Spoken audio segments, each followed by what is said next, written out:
Hello my dear student, welcome to DKB tutorial. Dear student, अब तक मैंने आपको पढ़ाया हुआ है 9th क्लास का चैप्टर जिसका नाम है force and laws of motion. हमने आपसे बात की फर्स्ट लॉ ऑफ मोशन क्या होता है, सेकंड लॉ ऑफ मोशन क्या होता है, थर्ड लॉ ऑफ मोशन क्या होता है, and then law of conservation of momentum. Law of conservation of momentum भी आप लोगों को पढ़ाया गया है। अगर आपने ये सारी चीजें नहीं देखी है देन प्लीज प्लेलिस्ट में जाइए और इस चैप्टर को ओपन करके पहले इन सारे पार्ट्स को ओपन देख लीजिए, उसके बाद में इस वीडियो को देखिएगा, क्योंकि इस वीडियो में मैं आपको बताने वाला हूँ law of conservation of momentum के कुछ मोस्ट इंपोर्टेंट न्यूमेरिकल जो एग्जाम में बार बार पूछे गए हैं। ओके, तो न्यूमेरिकल कराने से पहले एक बार फिर से बता देता हूँ law of conservation of momentum क्या होता है कि अगर कोई दो ऑब्जेक्ट चल रहे हैं तो उनका जो टोटल मोमेंटम होगा before collision is equal to the total momentum after collision. Total momentum before collision क्या होता है? m1 u1 plus m2 u2 and total momentum after collision क्या होता है? m1 v1 plus m2 v2। Okay, इसके बारे में मैंने प्रीवियस वीडियो में ही बहुत आपसे डिटेल में डिस्कशन किया हुआ है। नहीं देखा हो तो प्लीज पहले उसको देख लीजिए। हमने आपको बताया था कि ये साइन कब माइनस लेना होता है और ये साइन कब माइनस लेना होता है। This is total momentum before collision. तो अगर before collision object opposite direction में आ रहे हैं तो ये साइन माइनस होगा। And this is total momentum after collision. After collision अगर डायरेक्शन अपोजिट हो रही है तो ये साइन माइनस होगा। ओके, तो पहला क्वेश्चन आप लोगों के लिए हम आपको रीड कर रहे हैं, आपकी स्क्रीन पर भी आ रहा होगा। A bullet of mass 20 gram is horizontally fired with a velocity of 150 meter per second from a gun of mass 2 kg. What is the recoil velocity of the gun? देखो, सबसे पहले जब law of conservation of momentum के आप numerical करें, आप हमेशा दो ऑब्जेक्ट को फाइंड करने की कोशिश करें कि दो ऑब्जेक्ट हैं कौन से हैं। इस क्वेश्चन में सबसे पहला ऑब्जेक्ट है बुलेट, तो हम यहां पर लिखेंगे बुलेट, और दूसरा ऑब्जेक्ट है गन। ओके, बुलेट के लिए हम लिखने वाले हैं m1 u1 v1। एक छोटा सा मंत्र आपको बता रहे हैं, m1 u1 v1। m1 मतलब मास, u1 means initial velocity, v1 means final velocity. यहां पर क्या लिखेंगे हम गन के लिए? m2 u2 and v2। Okay, ये दो बातें आप लोग याद रखें। न्यूमेरिकल को रीड करें, अच्छे से समझें कि उसमें दो ऑब्जेक्ट कौन कौन से हैं। पहले आप यहां लिख दें फर्स्ट ऑब्जेक्ट और यहां लिख दें सेकंड ऑब्जेक्ट। फर्स्ट ऑब्जेक्ट के लिए m1 u1 v1, second object के लिए m2 u2 एंड v2। तो फर्स्ट ऑब्जेक्ट हमारा क्या है यहाँ पर? बुलेट। बुलेट के बारे में हम क्वेश्चन को रीड करेंगे। ए बुलेट ऑफ मास 20 ग्राम। सबसे पहले आपको बुलेट का मास गिवन है 20 ग्राम। ओके, तो ग्राम को हमें किलोग्राम में चेंज करना पड़ेगा। अपॉन 1000 कर दिया है, एक जीरो से एक जीरो कैंसिल आउट भी हो जाएगा। Okay, is fired. देखो, मैंने आप लोगों को जब मोमेंटम वाला टॉपिक पढ़ाया था वहां भी बताया था, एक बार फिर से बता देता हूं कि जब हम गन को फायर करते हैं तो बिफोर फायरिंग, फायरिंग करने से पहले bullet as well as gun are in stationary position. Bullet भी और गन दोनों रुके हुए होते हैं, दोनों चल तो नहीं रहे ना फायरिंग से पहले। इसीलिए फायरिंग से पहले बुलेट का इनिशियल वेलोसिटी कितनी होगी? 0 metre per second. And gun की जो इनिशियल वेलोसिटी होगी वो भी कितनी होगी? 0 मीटर पर सेकंड। याद रखने वाली बात है कि before firing the total momentum of the gun is 0। Gun का जो टोटल मोमेंटम होता है गन का प्लस बुलेट का, वो कितना होता है? 0। ये बात हमने आपको मोमेंटम वाले टॉपिक में बताई हुई थी। ओके, अब पढ़ते हैं गन के बारे में। From a gun of mass 2 kg। Gun का मास है आप लोगों को क्वेश्चन में 2 किलोग्राम है, ये किलोग्राम में है, इसको चेंज करने की जरूरत नहीं है। बुलेट के बारे में लिखा हुआ था, a bullet of mass 20 gram is horizontally fired with a velocity of 150 metre per second. Firing की गई है बुलेट को कितनी स्पीड से? अब फायरिंग तो टकराने के कॉलिजन के बाद ही होगा ना, फायरिंग के बाद बुलेट निकलती है फॉरवर्ड डायरेक्शन में और गन आती है बैकवर्ड डायरेक्शन में। देन आपको फाइंड आउट करना है what is the recoil velocity of the gun. Gun की रिकॉइल वेलोसिटी क्या होगी? इसको हमने मान लिया x। मतलब फायरिंग के बाद रिकॉइल का मतलब है, हम जानते हैं जब आप अगर आपने किसी गन को फायर किया हो, आप डायग्राम में भी देख सकते हो, जब हम गन को फायर करते हैं तो बुलेट जाती है फॉरवर्ड डायरेक्शन में और गन आती है बैकवर्ड डायरेक्शन में। तो बैकवर्ड डायरेक्शन में जिस वेलोसिटी से मूव करेगी that is called recoil velocity of the gun. Okay, वही आप लोगों को पता करनी है। अब आप सोचो, फायरिंग से पहले डायरेक्शन अपोजिट हुई है या फायरिंग से बाद में डायरेक्शन अपोजिट हुई है? सर फायरिंग से पहले तो गन भी रुकी हुई है, बुलेट भी रुकी हुई है, कोई मोशन तो है नहीं है।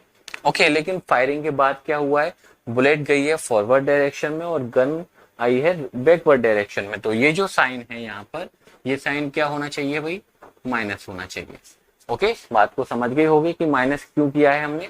Because the direction are opposite after the collision. Collision के बाद में या फायरिंग के बाद में डायरेक्शन अपोजिट हो रही है। अगर पहले अपोजिट हो रही है तो आप इधर वाला साइन माइनस करोगे, और आफ्टर कोलिजन अपोजिट हो रही है तो ये वाला साइन माइनस करोगे। और अगर सेम डायरेक्शन में कोई अपोजिट है नहीं है तो इधर भी साइन प्लस रहेगा, इधर भी साइन प्लस रहेगा। ओके, ये प्लस माइनस का थोड़ा सा ध्यान से समझना है आप लोगों को। बताइए मास कितना है बुलेट का? 2/100। Initial velocity of bullet 0। Mass gun के लिए है 2 kg। Initial velocity of gun 0। Mass bullet का मास है 2/100। इनिशियल वेलोसिटी और final velocity 150 metre per second minus mass of gun 2 and final velocity is x। 0 से जो टकराएगा वो खुद 0 हो जाएगा। एक शहंशाह मूवी है, अमिताभ बच्चन की, उन्होंने एक डायलॉग दिया था कि हमसे जो टकराएगा वो चूर चूर हो जाएगा। लेकिन हम आपको एक डायलॉग दे रहे हैं, 0 से जो टकराएगा वो खुद 0 हो जाएगा। मतलब कि 0 में हम किसी भी नंबर का मल्टीप्लाई करते हैं तो वो नंबर क्या हो जाता है? 0 हो जाता है। तो यहाँ पर 0 हो गया, ये भी 0 हो गया, 0 + 0 इज ऑल्सो 0। तो यहाँ पर तो ओवरऑल वैल्यू हो गई 0। हमने आपको बताया भी है कि total momentum of the gun before collision is 0। Okay, देख रहे हो, this is the total momentum before collision. Total momentum कितना है? 0 है। ओके, कोई पूछे कि 0 क्यों है तो आप बता दीजिए, because the gun as well as bullet are in stationary position before firing. Okay, before firing gun और बुलेट दोनों रेस्ट में होती हैं, that's why their total momentum is 0। Okay, यहाँ पर सॉल्व करिए। 1 0 से 1 0 कैंसिल आउट, 2 से ये 5 टाइम कैंसिल आउट एंड 5 से ये 3 time cancel out. 2 5 and 5 3 3 minus 2x. Negative 2x transport here, it will become positive x, then x equal 3/2, or you can write 1.5 metre per second. तो जो gun है जो backward direction में move करेगी वो कितनी स्पीड से मूव करेगी? 1.5 मीटर पर सेकेंड से। नेक्स्ट क्वेश्चन को देखते हैं। नेक्स्ट क्वेश्चन है student, 2 cars A and B। Okay, 2 car हैं तो आप क्या लिखने वाले हो? सबसे पहले फॉर कार A। हमेशा याद रख लो, आपको पहले सबसे पहले 2 ऑब्जेक्ट को फाइंड करना है कि क्वेश्चन में 2 ऑब्जेक्ट कौन कौन से हैं फॉर कार B। और क्या लिखना होगा? M1 U1 V1। ओके, और यहां पर आप क्या लिखोगे? M2 U2 V2। Correct, M1 U1 V1, M2 U2 V2। इसको बहुत अच्छे से याद कर लो। एक छोटा सा मंत्र बता रहे हैं हम आप लोगों को law of conservation of momentum के क्वेश्चंस को करने का। M1 U1 V1, M2 U2 V2। अब जरा पढ़ते हैं। Masses 500 kilogram and 1000 kilogram. एक जो कार है उसका मास 500 किलोग्राम है, दूसरा कार है उसका जो मास है वो 1000 किलोग्राम है। दोनों किलोग्राम में है, कोई चेंज करने की जरूरत नहीं है। Are moving in the same direction. ध्यान रखना, सेम डायरेक्शन का मतलब जैसे ये कार A है और ये कार B है तो दोनों सेम डायरेक्शन में, मतलब ये भी इधर जा रही है और ये भी इधर जा रही है। तो जो मोमेंटम है M1 U1 plus M2 U2, ये साइन कैसा रहने वाला है? प्लस रहने वाला है। जब भी सेम डायरेक्शन है बिफोर कोलिजन तो साइन प्लस लेंगे। ओके, और आफ्टर कोलिजन के बारे में M1 V1 plus M2 V2। Okay, पढ़ते हैं आगे। Are moving with same direction at the speed of 80 metre per second. पहली जो कार है वो 80 मीटर पर सेकेंड से चल रही है और दूसरी जो कार है 100 मीटर पर सेकेंड से चल रही है। दोनों कार आराम से मूव कर रही है, दोनों की स्पीड आपको क्वेश्चन में गिवन है। After collision car B start moving with 25 metre per second. जो कार बी है वो 25 मीटर पर सेकेंड से मूव करना स्टार्ट कर दिया है कार बी ने। What is the velocity of A after collision. Collision के बाद कार ए की वेलोसिटी कितनी होगी ये आपको बताना है।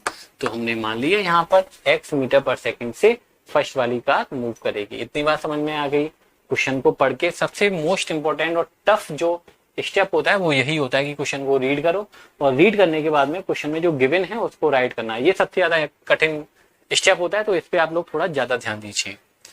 M1 500, U1 80, M2 1000, U2 100, M1 500, V1 X, M2 1000, V2 25। Okay, ये कितना हो जाएगा 8 5 जा 40, 40,000 ये हो गया 1 lakh equal 500x plus 25,000। Okay, 1 lakh and 40,000 तो 1 lakh 40,000 right equal 500x plus 25,000। Okay, ये हमने ज्यादा लगा दिया एक जीरो, यहाँ पर हमने एक जीरो को देखो कम भी कर दिया। यहाँ तो सब ठीक है ना, 1 लाख एंड 40,000 राइट। पॉजिटिव है तो ला के नेगेटिव करिए, 1 माइनस 25,000। ये एक जीरो एक्स्ट्रा हम लगाए जा रहे हैं पता नहीं क्यों। 500x माइनस करेंगे तब कितना आएगा 1 लाख 15,000 इक्वल 500x।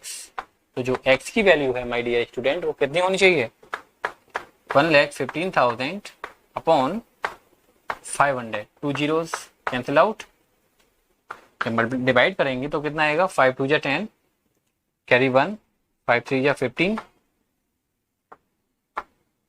और एक जीरो। तो x की जो वैल्यू हो गई वो कितनी हो गई 230 मीटर पर सेकेंड। मतलब कि जो कार ए है वो कॉलिजन के बाद कितनी स्पीड से जाएगी 230 मीटर पर सेकेंड से मूव करेगी। थर्ड क्वेश्चन है student, a man has mass 60 kilogram is moving with 18 kilometre per hour, he jump into a trolley। दो चीजें हैं यहाँ पर, सबसे पहले फॉर मैन लिखने वाले हैं यहाँ पर हम, और यहाँ पर क्या लिखने वाले हैं फॉर ट्रॉली। ओके, मतलब जो सेकंड ऑब्जेक्ट है वो यहाँ पर क्या है ट्रॉली है।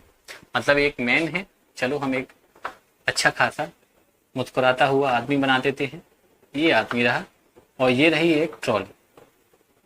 ओके, ये मैन और एक देखो कितना बढ़िया हमने डायग्राम बनाया है। अब लिखना क्या है आप सब लोग जानते हो, हमने आपको एक मंत्र बताया है M1 U1 V1। ओके, और यहाँ पर आप क्या राइट करने वाले हो M2 U2 V2। ओके, तो चलो मैन के बारे में पढ़ते हैं। मैन का मास है 60 किलोग्राम। ओके, मैन मूव कर रहा है with the speed of 18 kilometre per hour. तो इसकी इनिशियल वेलोसिटी कितनी है 18 किलोमीटर पर आवर। ये किलोमीटर पर आवर में आप सब लोग अब तक तो समझ गए होंगे कि किलोमीटर पर आवर को मीटर पर सेकंड में हमको चेंज करना है तो 5/18 से मल्टीप्लाई करना पड़ेगा। 18 से 18 कैंसिल आउट हो जाएगा तो ये हो गया 5 metre per second right. He jump into a trolley of mass 100 kg। Trolley का मास है 100 kg। ओके, जो मैन है वो ट्रॉली पर क्या हुआ जंप हुआ। जंप मतलब कूद गया। अब क्या हुआ विच वॉज स्टेशनरी। स्टेशनरी का मतलब आप जानते हो ना रेस्ट।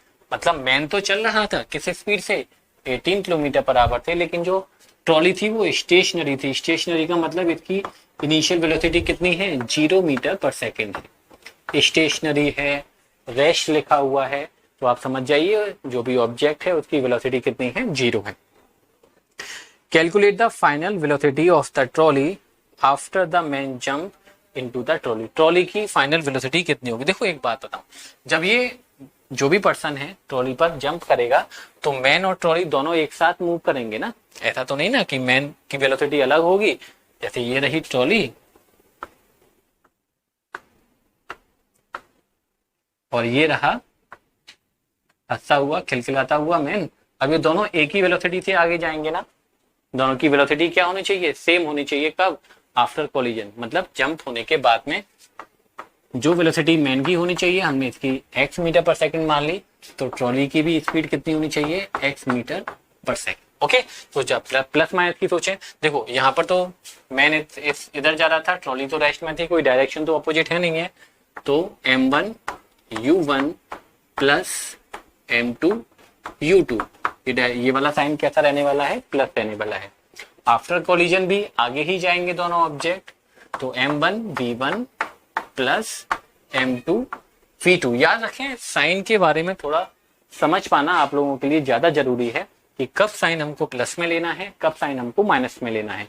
अगर डायरेक्शन अपोजिट है तो माइनस साइन लीजिए, डायरेक्शन अपोजिट नहीं है, सेम है, तो प्लस साइन लीजिए। चलो m1 कितना है 60, u1 कितना है 5, m2 कितना है 100, u2 कितना है 0, m1 कितना है 60, v1 कितना है x, m2 कितना है 100, v2 कितना है x। जीरो से जो टकराएगा वो खुद जीरो हो जाएगा, मतलब 100 का जीरो से मल्टीप्लाई करेंगे तो कितना होएगा 0, और 65 से कितना होता है 300, ये तो 0 हो गया। ओके, 100x एंड 160x दोनों को ऐड करेंगे तो 160x, तो x इक्वल हो गया 300 अपॉन 160।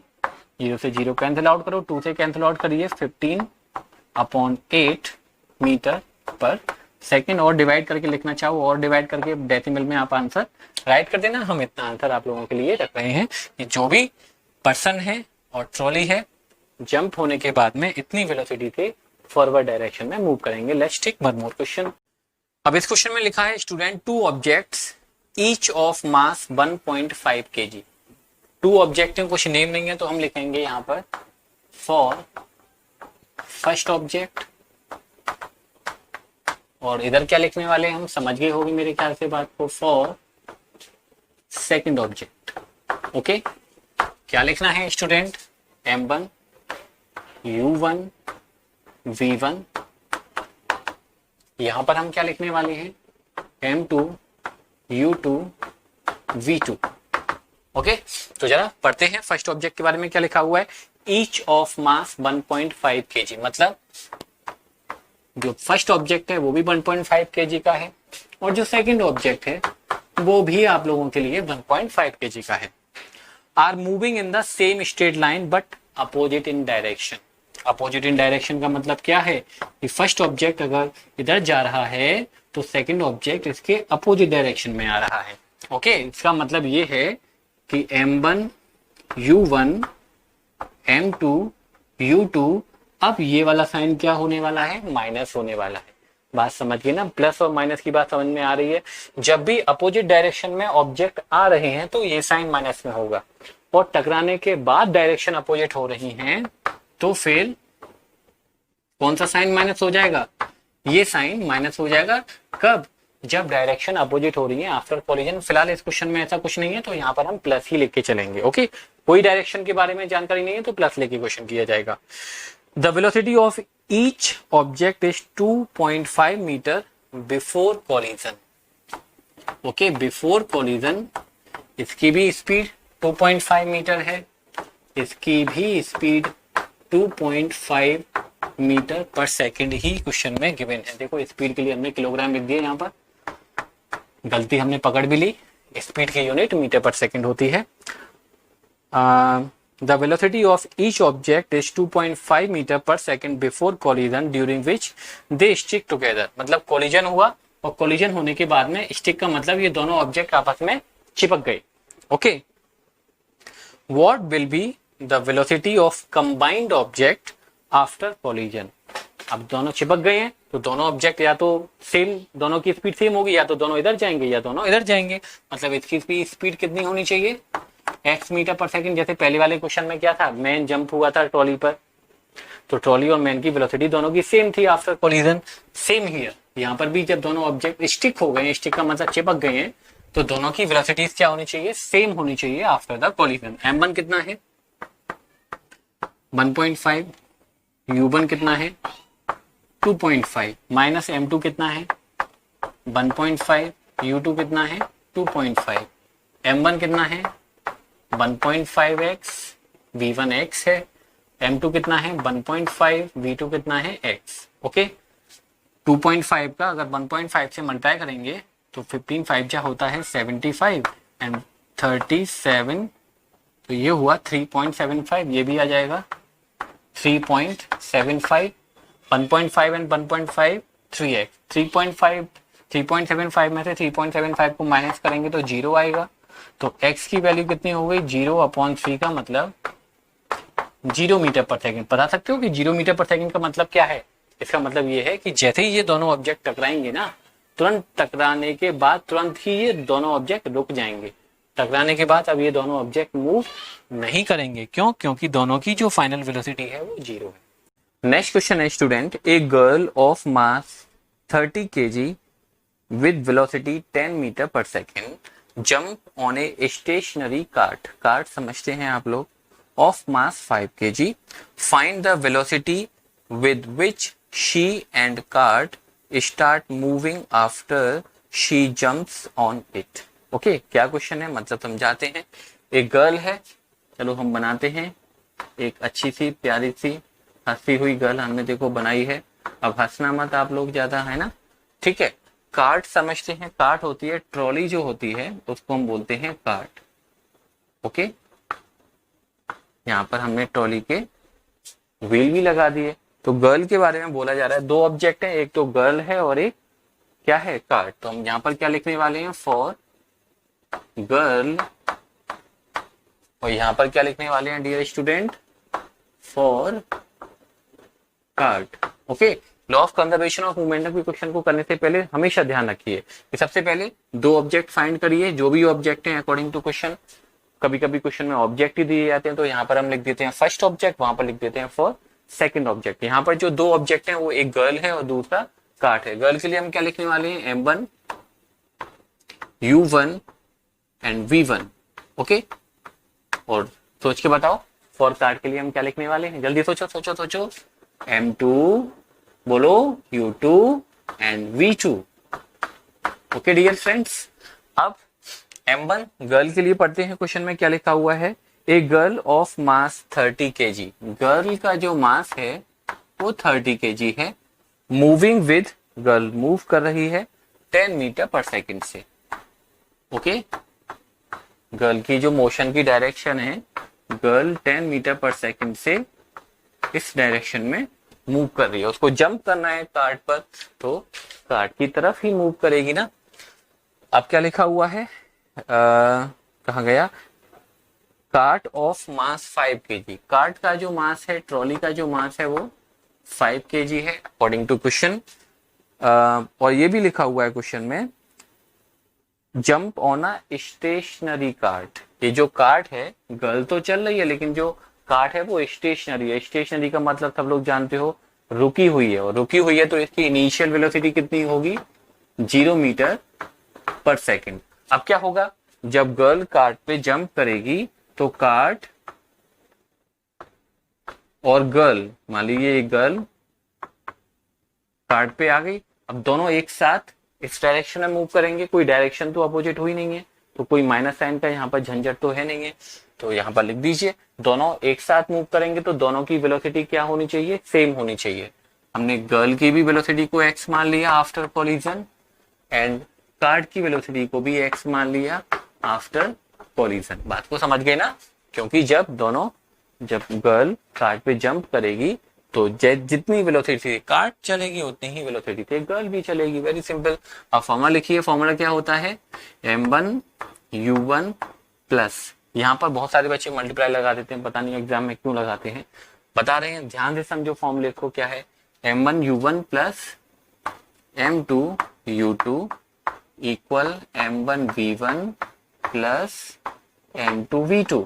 ओके तो चलते चलो, m1 कितना है 30 kg की गर्ल है, u1 कितना है 10 मीटर पर सेकंड पे चल रही है, m2 कितना है 5 किलोग्राम की कार्ट है, u2 कितना है भाई बिफोर कोलिजन क्वेश्चन में बोला गया है स्टेशनरी है। स्टेशनरी का मतलब रुकी हुई है, ओके, m1 कितना है 30, v1 है x, m2 कितना है 5, v2 है x। क्योंकि जब कोलिजन होगा मतलब जब गर्ल कार्ट पे जंप करेगी तो दोनों सेम वेलोसिटी से फॉरवर्ड डायरेक्शन में मूव करेंगे। ये कितना हो गया 300, जीरो से जो टकराएगा वो खुद जीरो हो जाएगा। ओके, तो 5 का जीरो से मल्टीप्लाई करेंगे, zero, 30x and 5x that is 35x।